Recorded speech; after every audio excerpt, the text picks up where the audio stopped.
Hello and welcome to Mentoring the Mentors, an institute that accelerates your learning curve. My lovely educators, this is Meenakshi Narula, and today we shall discuss play-based pedagogy for early years. See, we have been talking about number of teaching strategies. So now we're gonna discuss in detail about play-based method when, as by the arrival of NCF 2022 for foundational stage. See, I have already discussed with you pedagogy, principles of pedagogy for early years. So for that, I'll be taking different topics from that NCF foundational stage document. And also, I will be talking to you about different thinking routines that we can use with these little tiny thoughts.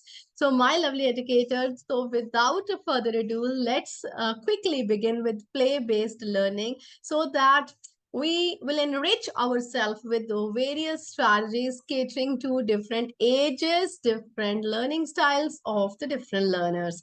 So my lovely educators, if I talk about play-based learning, play-based pedagogy, ये कोई नई चीज नहीं है. We have been teaching our children through play. Play way method से हम पढ़ाते रहे, बट इसके कुछ पर्टिकुलर माइन्यूट जो डिटेल्स हैं वो हो सकता है कि हम इग्नोर करते हो, या बहुत बार समय के साथ चलते हम कहते हैं कि ठीक है वो खेलते खेलते बच्चों को पढ़ाते तो हैं, this is learning by fun and whatever. I mean हम इसको कई अलग अलग नामों से भी इसको समझते हैं, राइट? तो हम चलिए इसको डिटेल में सीखते हैं, पढ़ते हैं इसके बारे में कि इसके अंदर क्या है प्ले बेस्ड पेडागोजी.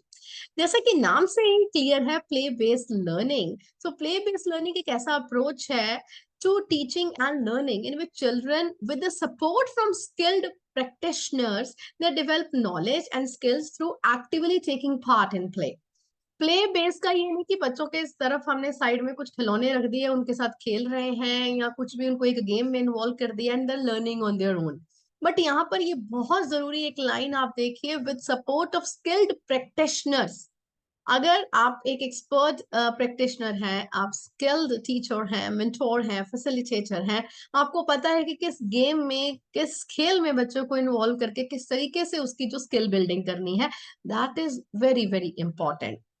प्ले क्या होता है? It is generally seen as something, कुछ भी ऐसा जो हम एंजॉय करते हैं, but it is not just the opposite of work, right? When we say all work and no play makes Jack a dull boy, work opposite ही play नहीं है, because play involve spending time doing activities which are meaningful to us. ऐसी activity में बच्चों को involve करना जो उनके लिए मीनिंगफुल है, जिनकी कुछ लर्निंग आउटकम्स हैं, specified learning outcomes, intended learning outcomes. It stimulates higher levels of thinking and helps children to make significant progress in different, maybe desired areas of development. So, my dear educators, अलग अलग तरह के play हो सकते हैं. Play with objects, physical play, pretend play हमारे बच्चे करते हैं. कभी शेफ बन गए, कभी डॉक्टर बन गए, कभी टीचर बन गए, कभी कोई और कम्युनिटी जो हमारे हेल्पर्स हैं वो बन गए. और किस तरीके का जो है प्रिटेंड प्ले कर सकते हैं, सिंबॉलिक प्ले कर सकते हैं विद सिंबॉलिक सिस्टम्स, कि हम उनको लैंग्वेज, ड्राइंग, विजुअल आर्ट्स के थ्रू, म्यूजिक या डांस के थ्रू या गेम्स के थ्रू जो है वो बच्चे, उनमें हम उनको इन्वॉल्व करते हैं, सो दे लर्न. तो प्ले की टाइप्स हो सकती हैं, कई वैरायटीज हो सकती हैं. इसका कोई हार्ड एंड फास्ट ये नहीं कि प्ले मतलब सिर्फ टॉयज के साथ ही खेलना है. Any methodology can be used. अभी इफेक्टिव इसको बनाने के लिए, effective play based learning it takes place when children they are given space, time and autonomy to engage in activities. आपके पास बहुत सारी एक्टिविटीज हैं, आप बच्चों को फ्रीडम देंगे चूज करने के लिए उसको किस तरीके के प्ले में पार्टिसिपेट करना है, किस तरीके की एक्टिविटी में पार्टिसिपेट करना है. तो ऑटोनॉमी होनी चाहिए and interact with the resources that are meaningful and interesting to them. Play को उनके ऊपर थोपना नहीं है. अगर अपनी मर्जी से आप बोलेंगे कि you have to participate in this, you have to play with this, बच्चे का इंटरेस्ट ही नहीं है, तो वो फिर वो प्ले कहाँ से हुआ, फिर वो एंजॉयमेंट कहाँ से हुआ? इसमें ये हो सकता है कि चिल्ड्रन जो है दूसरे बच्चों के साथ में भी खेल सकते हैं, एडल्ट्स के साथ भी खेल सकते हैं, अलोन भी खेल सकते हैं, depending upon the kind of play that you have given them, different options that you have presented to them. So you have to encourage their curiosity, their social interaction. So this is how play-based learning, it provides a foundation of lifelong learning and it encourages higher order thinking skills. Thoughts के ऊपर हम work करते हैं, we engage our students, we work for their wellbeing, क्योंकि joyful learning जब होगा तो wellbeing तो होगा ही. So my lovely educators, then only we will be able to encourage our students for lifelong learning, or maybe they'll be able to take the onus of their learning. So play based learning, it strengthens development, especially in the early years. Especially हम इस video को early year के context में बना रहे हैं, right. बाकी आप किसी भी एज ग्रुप के बच्चों को जब प्ले में इन्वॉल्व करते हैं, दे आर ऑलवेज रेडी. बहुत बार बच्चों से पूछते हैं उनका फेवरेट टीचर कौन सा है, एंड यू कैन सी कि मैक्सिमम बच्चों के जो फेवरेट टीचर्स होते हैं यूजली स्पोर्ट्स टीचर्स भी होते हैं, बिकॉज वो उनको गेम्स में इन्वॉल्व करते हैं, उनको खेलना अच्छा लगता है, हमेशा किताबें लेके बैठे रहते हैं, ठीक है, वो खेल खेल में सीख जाते हैं, राइट. तो हमें वो खेल खेल में अपना आप नहीं सीखेंगे, खेल खेल में हम उनको ऐसी अपॉर्चुनिटीज प्रोवाइड करेंगे कि वो सीखें, and they should be able to achieve the desired learning outcomes. Play is essential when implementing a holistic curriculum. Holistic चीज तो तभी होगी जब उसमें प्ले इन्वॉल्व होगा, जब इसमें स्पोर्ट्स का, गेम्स का, आर्ट्स का सब इंटीग्रेशन होगा. That is holistic learning, supporting all the aspects of the child development. For example, play based learning involve क्या क्या होता है उसमें? सोशल इंटरेक्शन, कम्युनिकेशन होता है, बच्चे एक दूसरे से बात करते हैं, मिलकर खेलते हैं तो कोलैबोरेशन होता है. प्ले को कोई पजल है उसको सॉल्व करना है, क्रिटिकली सोचते हैं, कोई नई चीज बना रहे हैं प्ले प्ले के साथ में तो क्रिएटिविटी आ रहा है. So we are talking about all the skills that our 21st century learners would like to have, right? So we would like to have them with these skills, right? So play-based learning also supports cognitive and physical. तो जो play based learning है ये cognitive as well as जो physical development है दोनों को support करती है. जब हम बात करते हैं CAP, CAP is C for cognitive aspect, A for affective domain, like we are talking about our feelings and all. If we talk about P, psychomotor domain, right? Head, heart and hand. Likewise, अगर हम play में involve कर रहे हैं बच्चों को, बच्चे का लर्निंग भी हो रहा है, कॉग्निटिव लर्निंग भी हो रहा है. The child is learning feelings also, collaboration, right, दूसरों के समझना, स्पोर्ट्समैनशिप, रूल्स को फॉलो करना, राइट, एंड दूसरे की बात को अंडरस्टैंड करना. And psychomotor, our fine motor and the gross motor skills are also developed. So it caters to the holistic development of the learner, catering to all the domains as given by Dr. Benjamin Bloom. So we talk about play-based learning. It helps the children to develop their social and cultural identities and positive relationships. एक दूसरे के साथ मिलकर खेलते हैं, identify करते हैं different culture की games को, सोशली कैसे एक दूसरे के साथ मिलकर खेलना है, काम करना है, ये सब चीजें सीखते हैं, पॉजिटिव रिलेशनशिप डेवलप होते हैं. Play based learning specially when it is child initiated, जब बच्चा ही उसमें से चूज करता है, बच्चा ही वॉलंटियर करता है, the child only Leeds, gives children greater freedom to experiment and different identities. For example, during a role play game, a child might pretend to be a mischievous character by deliberately making a mess or refusing to clean up. तो वो बच्चा उसमें क्या कर रहा है, उस role में पूरी तरह से आ जाता है, right. And you are able to check the identity of the child, also their interest areas as well, and accordingly you will be able to guide the children. तो बच्चा उस पूरे प्रॉपर रोल में अपने आप में आ जाता है, तो you will be able to you see help your children to achieve the desired learning outcomes. So my lovely educators, we need to provide opportunities to the children. Opportunities like different kinds of opportunities help the children to test which behavior gets the most favorable responses, helping them to see what is most appropriate in the wider social context. Children में mimic cultural customs, जो अपने घर में, अपने आसपास में, पड़ोस में, बाजू वाली गली में जिस जिसको देखते हैं वहां पे क्या हो रहा है, हो सकता है उसको वो मिमिक करें, राइट. मे बी किसी ने कोई आर्मी के बैकग्राउंड से है, वो सोल्जर्स को मिमिक करें, कोई बिजनेसमैन बिजनेस क्लास फैमिली से है, वो उस तरीके से उनको मिमिक करे, सर्विस क्लास से है उस तरीके से उनको मिमिक करें, आसपास कहीं देखा है क्या है तो उस चीज को वो मिमिक करते हैं, वो उनको डेली लाइफ में वो रिफ्लेक्ट करते हैं. So sensitive and appropriately timed interaction with the skilled practitioners help children to reflect on these experiences and begin to form a deeper understanding of the social and cultural identities. अगर और benefits की बात करें play based learning की, it also provides children with countless opportunities to rehearse interpersonal skills such as cooperating because they are working with each other, right? And taking turns, right? Helping each other. That helps them develop a positive relationship amongst each other. So that is the benefit of play-based learning. If we talk about play-based learning relation with the behavior, children the direct play based learning activities जिसमें जो participate करते हैं, right? Child directed play based learning it requires children to make decisions about how they spend their time. कि आपने उनको options दे रखी है बहुत सारी गेम्स की, और बच्चे को चूज करना है कि उसमें से कौन सी एक्टिविटी में उसको पार्टिसिपेट करना है, because it is child led, किसमें उसको टाइम स्पेंड करना है, right? And this supports perseverance, resilience, intrinsic motivation अंदर से होता है कि हाँ मुझे ये चीज ऐसे करनी है, right? And there is a desire to do which is driven by the child's own goals, own ambitions। तो बच्चा वही चीज को चूज करेगा जो बच्चे के गोल के अकॉर्डिंगली है, जो बच्चे के इंटरेस्ट के अकॉर्डिंगली है, right? And does not depend on the reward or the praise from the others। Competition नहीं हो रहा, we are talking about collaboration.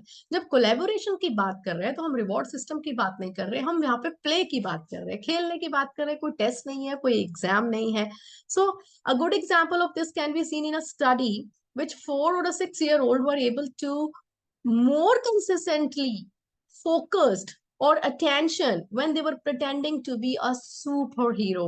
I mean, this is what research says। अगर किसी बच्चे को आपने सुपर हीरो बनने के लिए बोला है, तो ये क्या करता है, बच्चा अपने एम्बिशन के अकॉर्डिंगली वो सुपर हीरो बनता है। उस बच्चे का सुपर हीरो कोई फिक्शनल कैरेक्टर की बात नहीं कर रही, बच्चे छोटे छोटे बच्चे, उनके सुपर हीरो उनके मम्मी पापा, उनके टीचर, उनके ग्रैंड पेरेंट्स, राइट? वही होते हैं और वो उसी चीज को रिफ्लेक्ट करते हैं कि वो कैसा बनना चाहते हैं, राइट? तो उनमें उनके अंदर कौन सी एबिलिटीज होनी चाहिए, कौन सी कैपेबिलिटीज, कौन सी उनके अंदर स्ट्रेंथ होनी चाहिए, वो उसी रोल में आकर वो अपने आप को प्रेजेंट करते हैं। So this is what benefit of play based learning. उनके बिहेवियर के बारे में पता चलता है, उनकी एम्बिशंस के बारे में पता चलता है। And it also encourages self expression, creativity. A play based approach gives children the time and space to interact with open-ended, multi-sensory resources, resulting in plenty of opportunities for self-expression and creativity. For example, when provided with spoons, containers, tea bags, maybe of different flavors, some children, they might brew, smell, and taste the tea they have created, right? I mean to say, in the bags and all that is there, while others may use these resources to create tuned percussion instruments by filling in the container with different level, noticing the sound। मतलब वही चीज है और उसको किस तरीके से आप यूज कर रहे हो। इसका एग्जाम्पल यही है कि पानी ग्लास में भरकर डिफरेंट में स्पून से टैप करके कोई साउंड सिस्टम बना रहा है, कोई पानी का लेवल चेक करके उसके साथ पानी में वैसे खेल रहा है, सिंक एंड फ्लोट गेम खेली जा रही है, डिसॉल्व करके देख रहे क्या उसमें घुल रहा है क्या नहीं घुल रहा है। मतलब चीजें समान वही है, उसको कोई अपने अपने इंटरेस्ट के अकॉर्डिंगली उसको यूज किया जा रहा है। This is what play based learning is. एक और बेनिफिट है प्ले बेस्ड लर्निंग का कि बच्चे को जब खेल में इन्वॉल्व किया जाता है, ऐसा एनवायरमेंट होता है कि child is feeling free to participate and play। The child feels comfortable with the risk taking as well as problem solving। बच्चे को रिस्क लेने में डर नहीं लगता, प्रॉब्लम सॉल्विंग बच्चा एंजॉय में, खेल खेल में वो सीख जाता है। And the child even tries different strategies to solve the problem, क्योंकि बच्चे को पता है कि उसको कोई असेस नहीं कर रहा है, उसका असेसमेंट नहीं हो रहा है, कोई एग्जाम नहीं दे रहा है, बच्चा लर्न कर रहा है। और बच्चा फिर वो क्रिएटिवली हर सिली आइडिया ट्राई कर रहा है। What is creativity, you know very well कि क्रिएटिविटी में कोई भी आपके पास प्रॉब्लम सॉल्विंग जब आप कर रहे हो, कोई भी आपके पास आइडियाज आ रहे हैं, no idea is a silly idea. किसी भी आइडिया को आप रिजेक्ट नहीं करेंगे unless until you check it. तो उनको सर एक आप जो ब्रेनस्टॉर्मिंग वाला पार्ट होता है उसका, जिसमें आप आइडिएट करते हो, उसमें you have to collect different ideas, जो भी आइडियाज आ रहे हैं। तो बच्चा भी उसमें अलग अलग तरीके से वो ट्राई करता रहता है, क्योंकि फिक्र नहीं है, टेंशन नहीं है, परेशानी नहीं है, असेसमेंट नहीं हो रहा है, कोई मार्क्स नहीं मिल रहे, स्कोर नहीं मिल रहे, ग्रेड्स नहीं मिल रहे। It is learning through play. So ये इसका एक बेनिफिट है। इसके अलावा अगर हम बात करते हैं play based learning, it helps practitioners to plan and make decisions about the methods and the practices of teaching, जिसको कि हम pedagogy कहते हैं। As children perform at their highest level during play, see, read this line, बच्चे play के time पर अपने highest level बहुत बढ़िया परफॉर्म करते हैं, observing play based learning provides valuable information.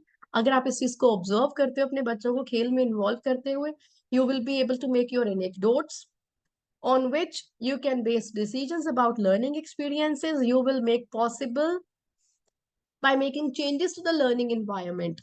आपको पता चलेगा बच्चे की जरूरतें क्या है, बच्चा यहाँ पे कंफर्टेबल फील कर रहा है या नहीं कर रहा, बच्चे के इंटरेस्ट क्या है, right? You will be able to design your own pedagogy for your set of learners, or maybe based on that you will be able to take part in research, and you will be able to give something wonderful in the form of pedagogy to the education community. So in this way, you can improve your practice and support children's level of well-being, their engagement, and their progress. So my dear educators, see, there are certain misconceptions as well related to play-based learning.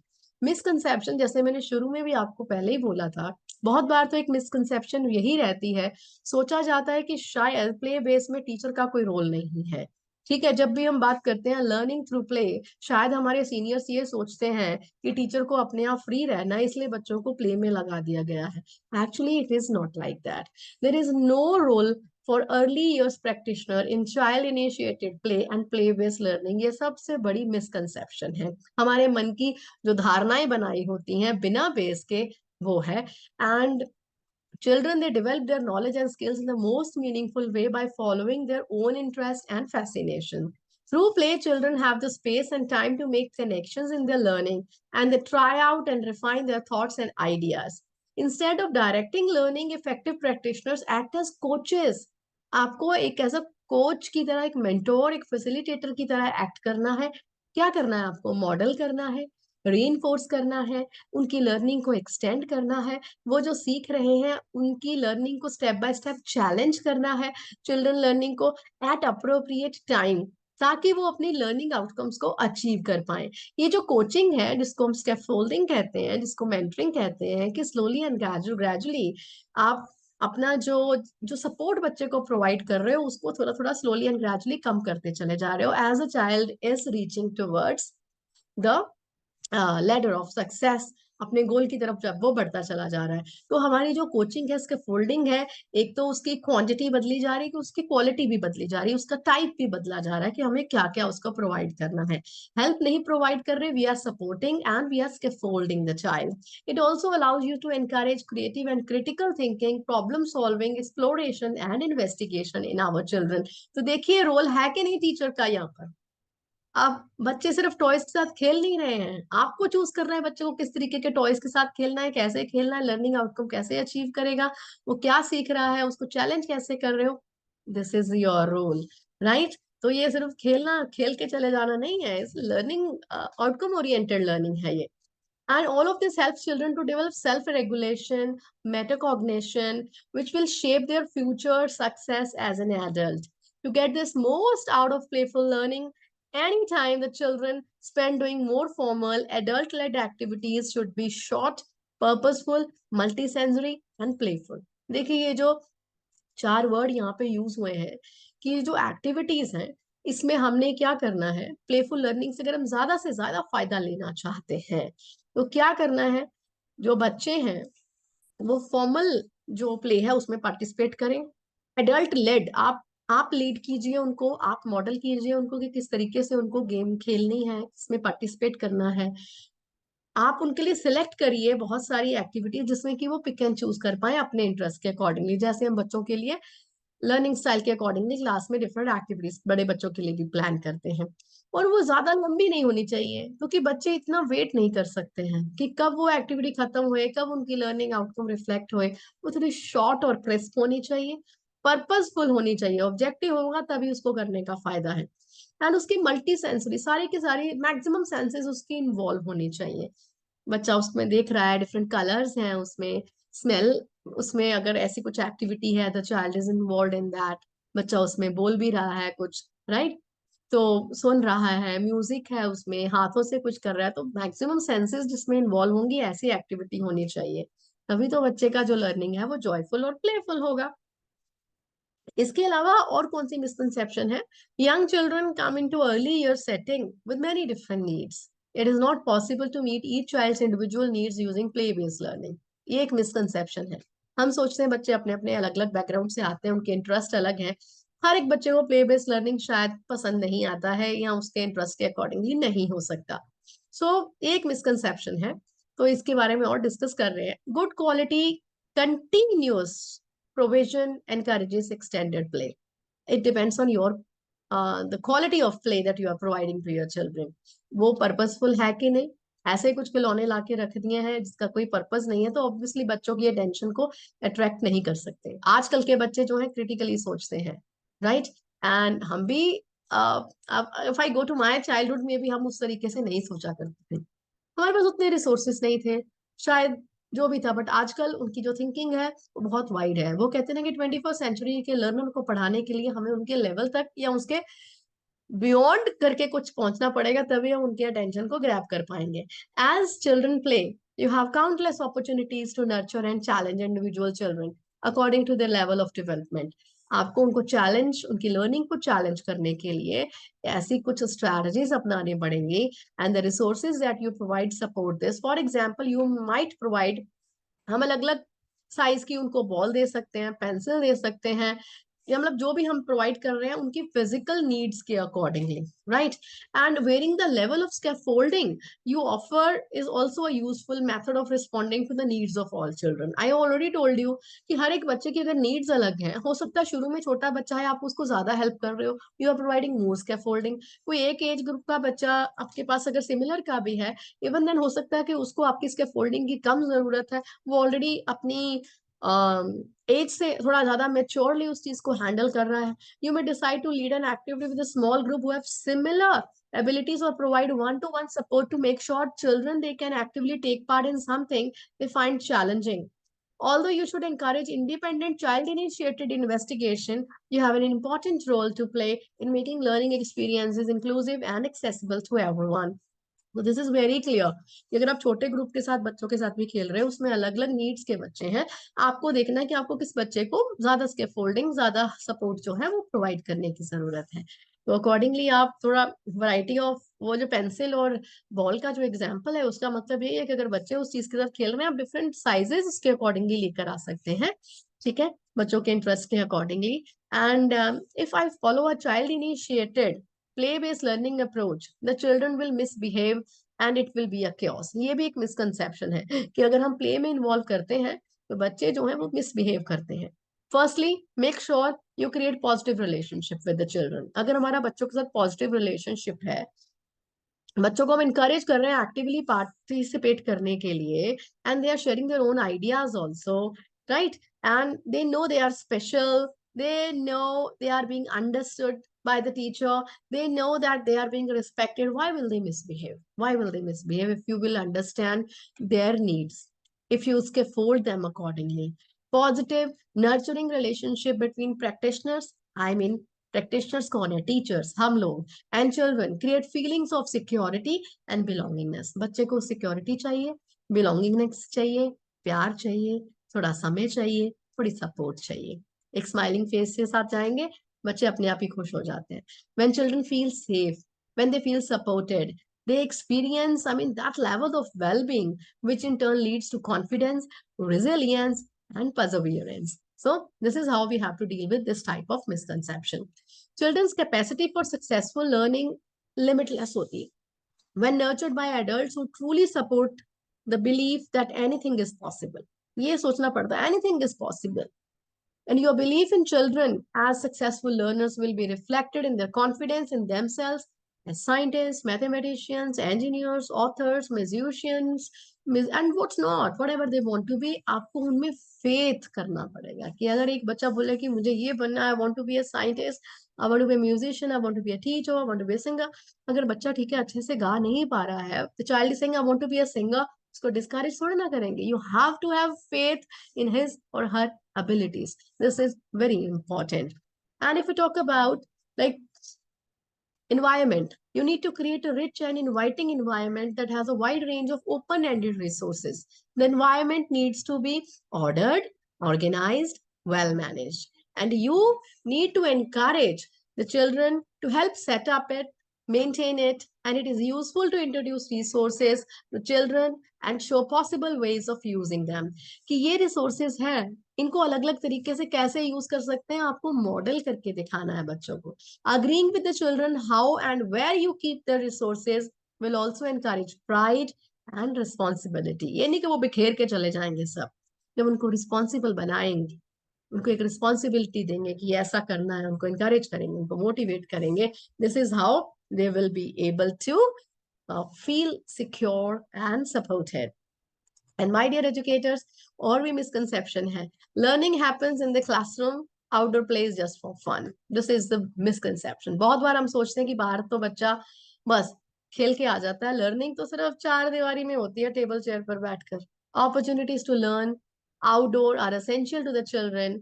Experiences of the world, a rich multi-sensory outdoor learning environment can stimulate the development of many skills. बहुत सारी skills बच्चों में develop हो सकती हैं, like gross motor skills, climbing, digging, carrying heavy objects, help develop shoulder, upper arm जो उनकी है यहाँ पर, strength, उनकी coordination, right, gripping. These kinds of fine and gross motor skills they are being developed, जो कि help करते हैं later on writing or maybe other you see skills and all. Activities जब बच्चा play में participate करता है, ball से खेलता है, hand eye coordination हो रहा है, sharing resources हो रहा है, सोशल एंड नेगोशिएशन स्किल्स छोटे छोटे बच्चे शुरू से ही सीख लेते हैं, कैसे नेगोशिएट करना है, कैसे कोऑपरेट करना है, हाउ टू कम्युनिकेट, अगले बंदे को परसुएट कन्विंस कैसे करना है. Providing different open ended resources outside help promote creativity and problem solving develop होती है. Encouraging children to grow their own fruits and vegetables, kitchen garden में बच्चों को लेकर जाइए. एंटरप्रेन्योरशिप स्किल्स बच्चों की डेवलप करिए, वाटरिंग द प्लांट्स, वो साइंटिफिक स्किल्स बच्चों में डेवलप करिए, मैथमेटिकल स्किल्स बच्चों की डेवलप हो जाएंगी. आप सोचिए कितना कुछ बच्चे सीख सकते हैं. So right now whatever you are just watching on the screen, my dear teachers, like for holistic learning, social and emotional development, physical development, cognitive development and communication में भी लैंग्वेज डेवलपमेंट, जो हम इसमें कैप की बात कर रहे हैं, कॉग्निटिव अफेक्टिव डोमेन जिसमें सोशल इमोशनल डोमेन आ गया, फिजिकल यानी साइकोमोटर, और उसके साथ साथ लैंग्वेज एंड कम्युनिकेशन डेवलपमेंट. ये सारी होलिस्टिक लर्निंग को हम प्ले बेस्ड लर्निंग के थ्रू कैसे यूज करेंगे, कैसे बच्चों के लिए हम different kinds of strategies use करेंगे, वो हम अगली वीडियो में डिस्कस करेंगे. For that my dear educators, like you need to wait for my next video where I shall be talking about different strategies through which you will be able to effectively organize this play-based learning in your classes. For that, subscribe to my channel, Mentoring the Mentors, and like my videos, share the same in your community, your circle, and don't forget to give your valuable comments in the comment section below. Maybe you can ask any queries. If you have any suggestions, don't just hesitate to ping them in the comment section below. Thank you. Have a nice day.